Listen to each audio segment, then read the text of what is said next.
Greetings and welcome back to yet another episode of the Daily Run, and today we are playing as Eden, and thankfully after 2 days of special dailies we're just back to the basic and just playing as a character we all know and love. And we have two quite interesting items to start out with, and this is the Jar of Flies, which is an active item that whenever you kill an enemy you gain 1 charge of it or a counter increases, and at maximum of 20 you then use your spacebar item and that's how many flies you unleash. And I think it's one of those items that really works well both early on and later on.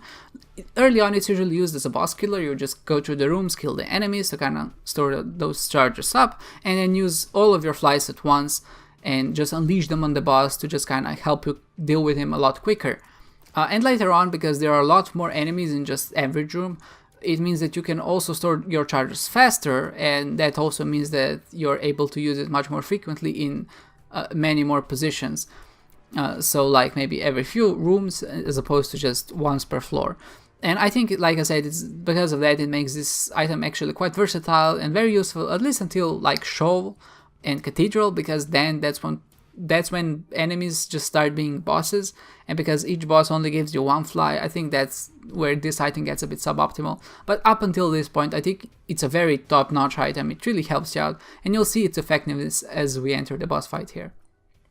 The other item we got as Eden is our active item, the Bomb Fly, and this is just a familiar that kind of flies around and bounces around on the walls, and whenever it encounters an enemy it hits him and it explodes, deals AoE damage and all that shebang. It also has a chance to uncover secret rooms maybe if the enemy is near the wall, and I think it's one of those severely underappreciated items. And that's mostly because yeah, sure, it can end up hurting you a lot, especially in some rooms where damage is kind of unavoidable, but more often than not I feel, especially like I said early on, against bosses that have big sprites and big hitboxes, it ends up actually being very useful against them, like you see in this situation. The monster's HP was kind of reduced to 1/4 just based on my Jar of Flies and my Bomb Fly alone, and I think, like I said early on, the Bomb Fly is actually one of those items that really ends up helping you in, like, not just against bosses like demonstrated, but also against normal rooms, because you do end up maybe getting it every second room. That's just how fast it recharges, and not only does it kill enemies for you, it, like I said, also has a chance to uncover secret rooms or maybe crawl spaces for you. And I think just having that extra little bit of utility is a very good reason to just kind of go with this item. Another great item that we also got at this point is Sagittarius, and it not only does it give us a speed up, which I really like, especially as of lately, it also gives us penetrative shots. And penetrative shots is one of those effects in Isaac that I think is universally I think it's the best tier effect that you can get, just because it not only does speed up it effectively multiplies your damage output based on how many enemies you're killing, and that really speeds things up. And the best part is it really literally has no downsides. It's not like maybe Brimstone, which you can just shoot forward, but or maybe Technology, which has a limited hitbox or anything like that. It actually just regular tears, but your damage is multiplied based on how many enemies are in the room. So there are 10 enemies, you can imagine penetrative shots is kind of 10 times damage up, and you can see how ridiculous that gets very fast. We do end up kind of, because we do have penetrative shots, I think at this point it's not really worth it to keep Jar of Flies, because we do have a lot of options to kind of kill our enemies fast with, especially, like I said, with the Bomb Fly and the penetrative shots. I feel it's okay to replace it with Shoop the Whoop, because even though I feel like Jar of Flies is more effective early on, or at least at this stage of the game, Shoop the Whoop will become much more effective later on against bosses, and especially with the car battery, which means that whenever you use your spacebar item, it uses it twice. So effectively what happens is your damage output is doubled whenever you use Shoop the Whoop. And I think because of that, it's more worth it to stick with Shoop the Whoop, also because it has a lower charge, which means we can use it every second room, or maybe if we get some nifty items, maybe trinkets, we'll be able to use it every single room.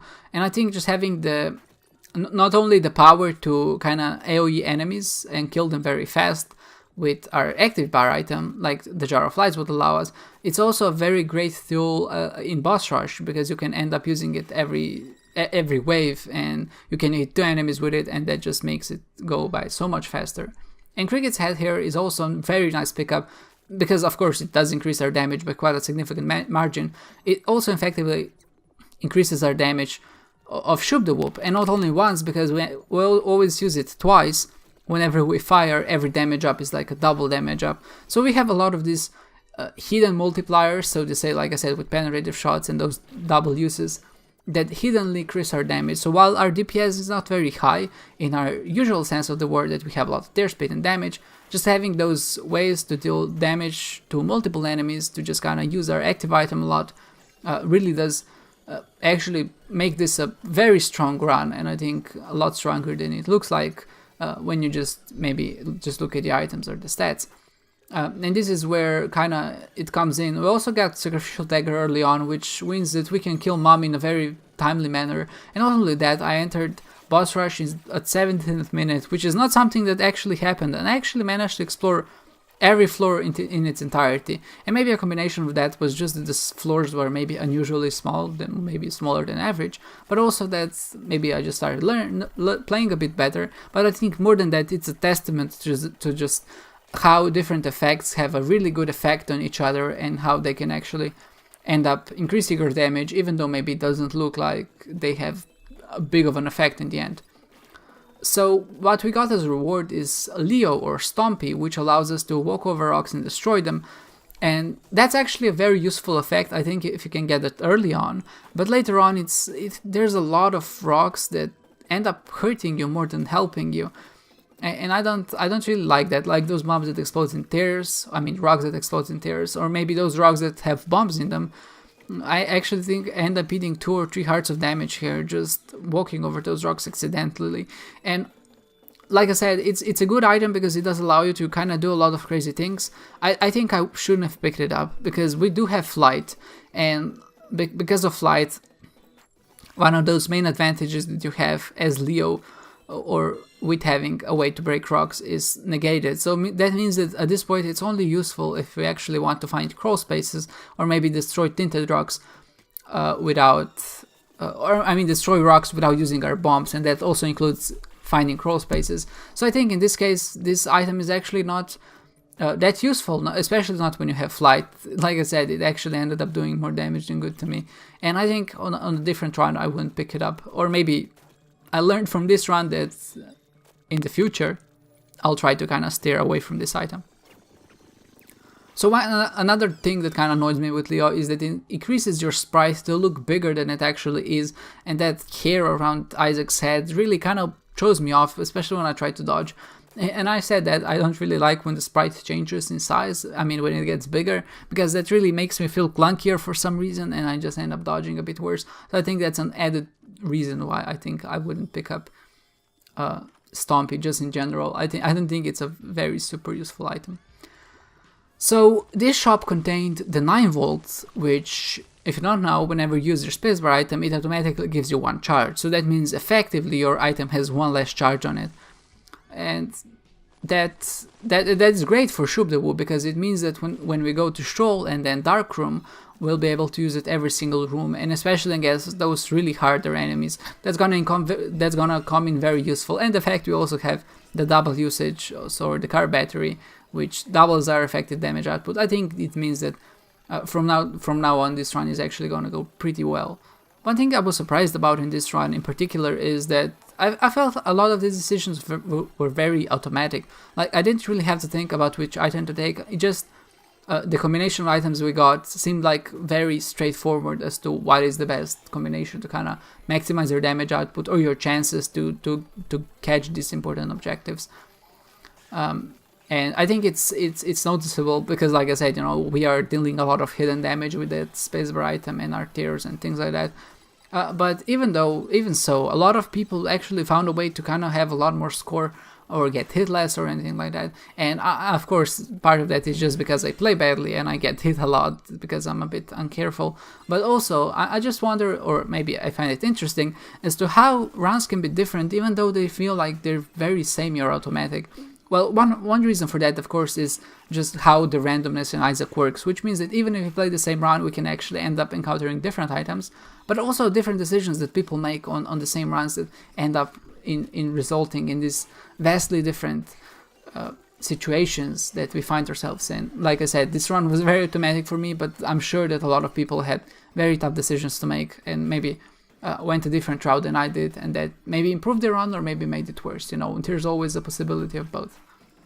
And you can see the fact that we have Shoop the Whoop on basically a 1-rune charge here is proving to be very useful, because we're just kind of stomping through enemies.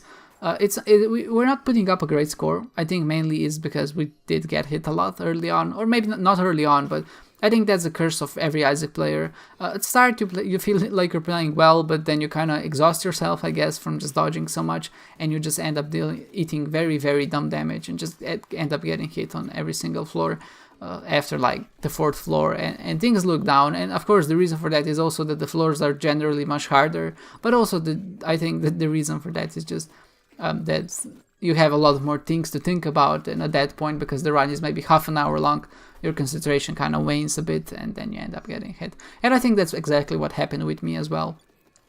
I just maybe lost a bit of focus, and then I ended up eating some damage. But even so, you know, I say whenever you can do both objectives and still get to the end, that's usually enough to put you in like the top 150 at least, I think, if maybe you don't take like really a lot of damage. So for that reason, I think that we can still feel pretty comfortable with the way how we played, that we were able to get to those main objectives. You still have to remember that a lot of people who are playing the dailies are, or maybe just how the luck goes in their way, or maybe the decisions they make don't really result in very super strong runs that then in turn make it to the end at all. You know, a lot of people, like I would say about 50% of people, just die before actually getting to the end. And of course, well, when you play a lot, there's a way to alleviate that, so you don't end up dying. It just happens to everyone, I feel. I had a 3-day streak where I just died on every single daily, and now I feel like I'm doing pretty well, actually. And with that said, you can see that our damage penalty was again super high, like usual, but thankfully, like I said, we did manage to get to both main objectives, and still kind of rank pretty well. So 92nd, not the best rank, not the worst rank, I feel. So we have a lot of things to improve on, especially, like I said, my damage penalty, but otherwise I feel like we played this one fine today. I thank you guys for watching, and I hope to see you next time.